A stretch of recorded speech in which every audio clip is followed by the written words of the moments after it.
আসসালামু আলাইকুম ওয়া রাহমাতুল্লাহ। প্রিয় দর্শক, আজকের ভিডিওটি অনেক অনেক গুরুত্বপূর্ণ, কারণ আজকের এই ভিডিওর মাধ্যমে আমরা শিখব পবিত্র কুরআনুল কারীমের ৩০ নম্বর পারা থেকে নামাজের ভিতরে পড়ার জন্য সুপরিচিত অন্যতম একটি সূরা, সূরা লাহাব। এই সূরাটি আপনারা হয়তো অনেকেই পারেন, বাট যখন পড়তে যান নামাজের ভিতরে বা অন্যান্য সময় পড়তে যান, সহি শুদ্ধ করে পড়তে পারেন না। এর আগে শিখেছিলেন হয়তো, কিন্তু সহিশুদ্ধভাবে শেখা হয়নি। তো দর্শক, যারা একেবারেই পারেন না এই সূরা লাহাব, এবং যারা পারেন কিন্তু সহিশুদ্ধ করে পড়তে পারেন না, তাদের জন্য আজকের এই ভিডিওটি অনেক অনেক গুরুত্বপূর্ণ। তাই আজকের এই ভিডিওটি সকলেই মনোযোগ সহকারে দেখবেন। সূরা লাহাব একদম সহিশুদ্ধ করে আপনারা শিখে নিতে পারবেন। তো চলুন দর্শক, শুরু করছি।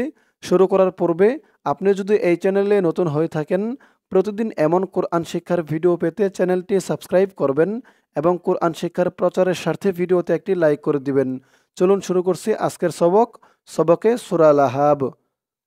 আউযু বিল্লাহি মিনাশ শাইতানির রাজীম। বিসমিল্লাহির রহমানির রহিম।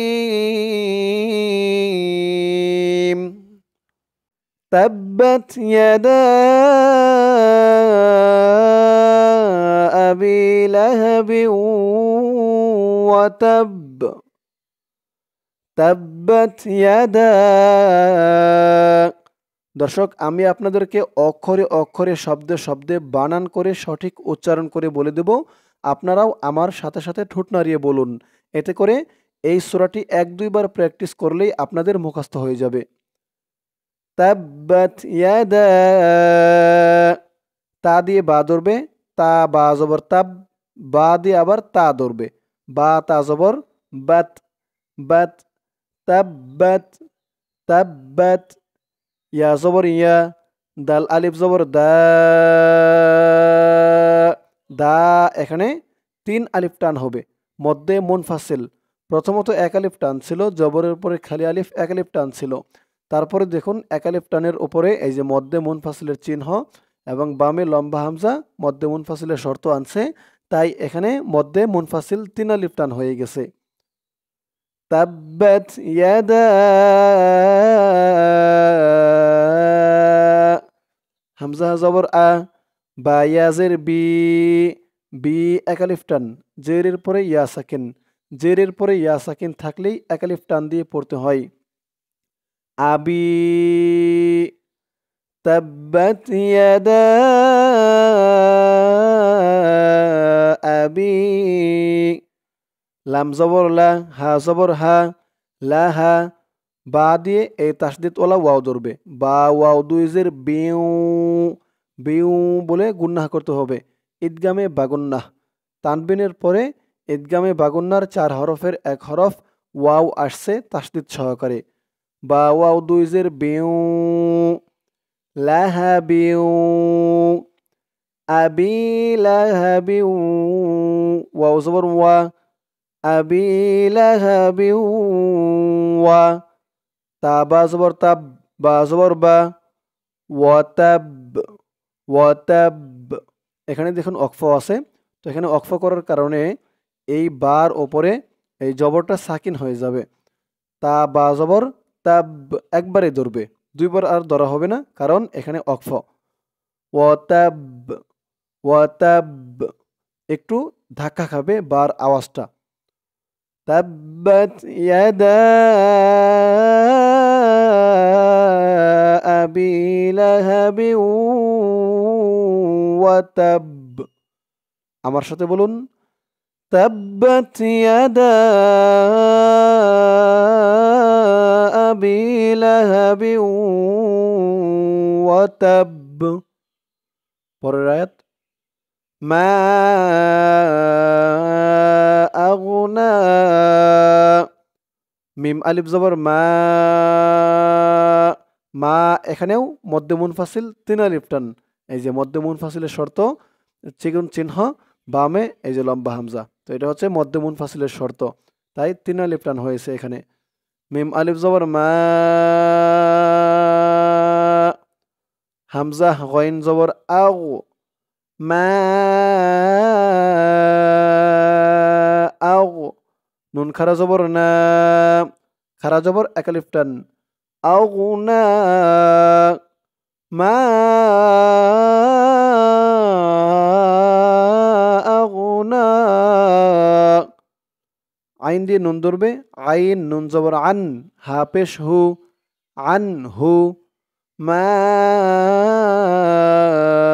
আগুনা আনহু, মিম আলিফ জবর মা, মা এক আলিফ টান, জবরের পরে খালি আলিফ, জবরের পরে খালি আলিফ থাকলেও এক আলিফ টান দিয়ে পড়তে হয়। মা, লাম পেশ লু, মা লু, হা উল্টা পেশ হু, উল্টা পেশ এক আলিফ টান, হু, উল্টা পেশ থাকলেও এক আলিফ টান দিয়ে পড়তে হয়। আনহু মালুহু, দর্শক আমি যেখানে যেমন টান দিয়ে যেমন উচ্চারণ করি আপনারাও তেমন উচ্চারণ করবেন, তেমন টান দিবেন।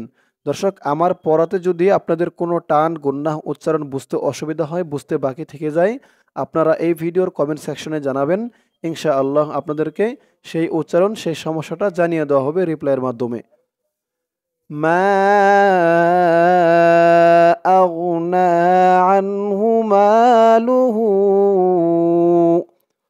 ওয়াও জবর ওয়া, মিম আলিফ জবর মা, ওয়া মা, মা এক আলিফ টান, ওয়া মা,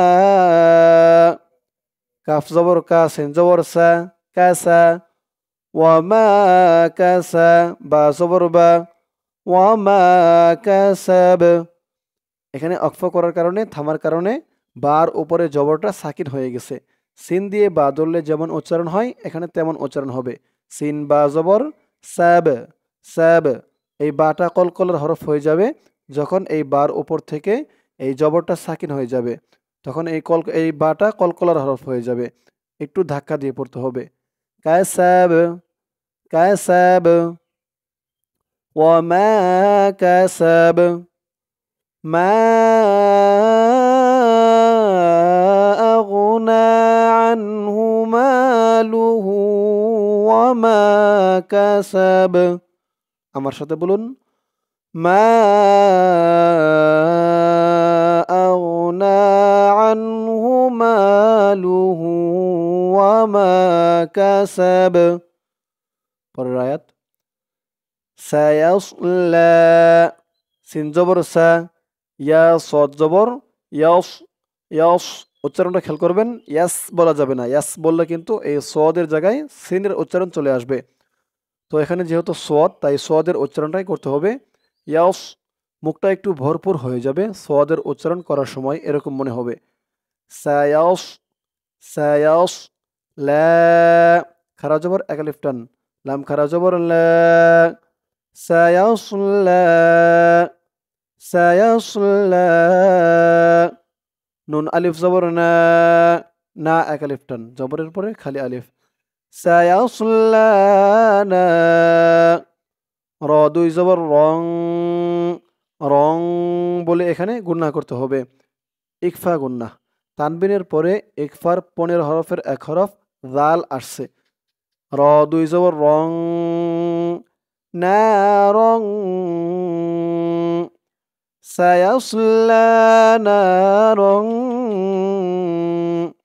জাল আলিফ জবর যা, যা এক আলিফ টান, জবরের পরে খালি আলিফ, যা, জালের উচ্চারণটা একদম নরম পাতলা করতে হবে, জিব্বার মাথা উপরের দাঁতের মাথার সাথে লাগবে জালের উচ্চারণটা করার সময়।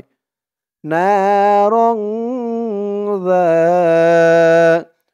সায়াসলা নারং যা, তা জবর তা, নারং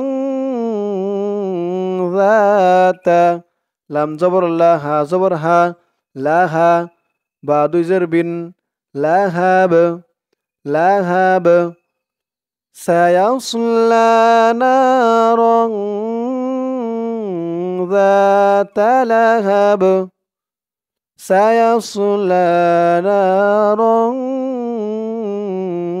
যাতা লাহাব। অক্ফ করার কারণে বার নিচে দুই জের তানবিন, এটা সাকিন হয়ে যাবে, সাকিন হয়ে গেলে এই হা দিয়ে বা ধরবে এমন উচ্চারণ হবে, আর এখানে একটু ধাক্কা দিয়ে পড়তে হবে, বাটা কলকলার হরফ হয়ে যাবে। লাহাব সায়াসলা নারন যাতা লাহাব। আমার সাথে বলুন, সায়াসলা নারন যাতা লাহাব। পরের আয়াত, ওয়াও জবর ওয়া, ওয়াও দিয়ে এই মিম ধরবে, ওয়াও মিম জবর ওয়াম, ওয়াও মিম জবর ওয়াম, র জবর র, ওয়াম র, হামজা জবর আ, ওয়াম র আ, ওয়াম র আ, তা পেশ তু, ওয়াম র আ তু, হা উল্টা পেশ হু, ওয়াম র আ তু হু। দর্শক এখানে থেমেও পড়া যাবে, এই যে ত চিহ্ন আছে, যদি আমরা এখানে থামে তাহলে এখানে উচ্চারণটা হবে ওয়ামরাআতুহ, ওয়ামরাআতুহ। তা দিয়ে হা ধরলে যেমন উচ্চারণ হয়, তা হা পেশ তুহ তেমন উচ্চারণ হবে, ওয়ামরাআতুহ। তো আমরা থেমে থেমে পড়বো, যেহেতু আমরা পড়া শিখতেছি। ওয়ামরাআতুহ, থামার কারণে হার উপরে এই উল্টা পেশটা সাকিন হয়ে যাবে, তুহ এরকম উচ্চারণ হবে, ওয়ামরাআতুহ। তারপরে হাম্মা, হা দিয়ে মিম ধরবে, হা মিম জবর হাম, হাম বলে গুন্নাহ করতে হবে, ওয়াজিব গুন্নাহ। হরকতের পরে মিমের উপরে তাসদিদ আসছে, হা মিম জবর হাম, মিম আলিফ জবর মা, মা এক আলিফ টান, জবরের পরে খালি আলিফ, হাম্মা, লাম জবর লা, তা দিয়ে এই লাম ধরবে, তা লাম জবর তাল, লা তাল, হাম্মালাতাল হাতাব, হা জবর হা, ত জবর ত, হাত, বা জের বি, হাতাব, হাম্মালাতাল হাতাব, হাম্মালাতাল হাতাব। অক্ফ করার কারণে বার নিচে জেরটা সাকিন হয়ে গেছে, হাম্মালাতাল হাতাব। পরের আয়াত, ফায়াজের ফি, ফি এক আলিফ টান, জেরের পরে ইয়া সাকিন, ফি, জিমিয়াজের জি, জিও এক আলিফ টান, জেরের পরে ইয়া সাকিন, ফি জি, দাল জের দি, ফি জি দি, হা আলিফ জবর হা, ফি জি দি হা, হা এক আলিফ টান, জবরের পরে খালি আলিফ, ফি জিদিহা, হা দিয়ে বা ধরবে, হা বা জবর হাব, হাব, বাটা কলকলার হরফ ধাক্কা দিয়ে পড়তে হবে। দর্শক কলকলার হরফ হচ্ছে 5টি, কফ, ত, বা, জিম, দাল, এই 5টি হচ্ছে কলকলার হরফ। এই 5 হরফে জজম অর্থাৎ সাকিন হলেই কলকলা অর্থাৎ ধাক্কা দিয়ে পড়তে হয়। হা বা জবর হাব, ফি জিদিহা হাব, লাম দিয়ে এই তাসদিদ ওয়ালা মিম ধরবে, লাম মিম দুই পেশ লুম, ঈদগামে বাগুন্না গুন্না হবে। তানবিনের পরে ঈদগামে বাগুন্নার 4 হরফের এক হরফ মিম আসছে তাসদিদ সহকারে, হাবলুম। পরে দেখুন এই মিম দিয়ে এই নুন না ধরে আবার এই তাসদিদ ওয়ালা মিম ধরবে, এখানেও ঈদগামে বাগুন্না গুন্না হবে, এখানে ঈদগামে বাগুন্না, এখানে ঈদগামে বাগুন্না। এখানে হচ্ছে তানবিনের পরে ঈদগামে বাগুন্নার হরফ মিম আসছে তাসদিদ সহকারে, আর এখানে দেখুন নুন সাকিনের পরে ঈদগামে বাগুন্নার হরফ মিম আসছে তাসদিদ সহকারে, দুটোটাই ঈদগামে বাগুন্না। হাবলুম, মিম মিমজের মিম, হাবলুম মিম, মিম জবর মা, হাবলুম মিম মা, সিন জবর সা, মিম মাসা, হাবলুম মিম মাসা, দাল দুই জের দিন, মাসাদ, মাসাদ। অক্ফ করার কারণে এই দালের নিচে 2 জের তানবিন সাকিন হয়ে গেছে, সিন দিয়ে দাল ধরলে যেমন উচ্চারণ হয় এখানে তেমন উচ্চারণ হবে, মাসাদ, হাবলুম মিম মাসাদ, ফি জিদিহা হাবলুম মাসাদ। আমার সাথে বলুন, ফি জিদিহা হাবলুম মিন মাসাদ। দর্শক, এই পর্যন্তই হচ্ছে সূরা লাহাব। সূরা লাহাবে মাত্র 5টি আয়াত। দর্শক, এই সূরাটি আমি আপনাদেরকে যেমনভাবে শেখালাম, এতক্ষণে আপনাদের হয়তো অনেকেরই জানা হয়ে গেছে, শেখা হয়ে গেছে যে কোন শব্দে কেমন উচ্চারণ হয়, কেমন টান হয়। তাই এখন শুরু থেকে আমি আপনাদেরকে টেনে টেনে এই সূরাটি 3 বার বলে দেব। আপনারাও আমার সাথে সাথে বলবেন। বিসমিল্লাহির রহমানির রহিম। تبت يدا أبي لهب وتب ما أغنى عنه ماله وما كسب سيصلى نارا ذات لهب وامرأته حمالة الحطب। আপনারা এখানে যদি না থামেন, এই তোয়া চিহ্নতে না থামেন, তাহলে আপনারা পড়বেন ওয়ামরাআতুহু হাম্মালাতাল হাতাব। তুহু, হু বলে পরের শব্দ ধরে ফেলবেন। وامرأته حمالة الحطب في جيدها حبل من مسد تبت يدا أبي لهب وتب ما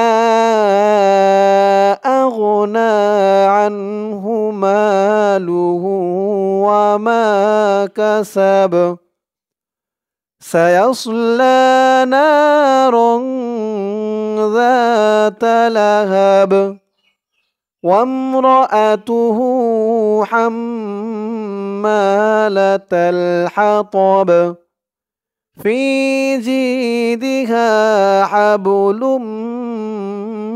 من مسد।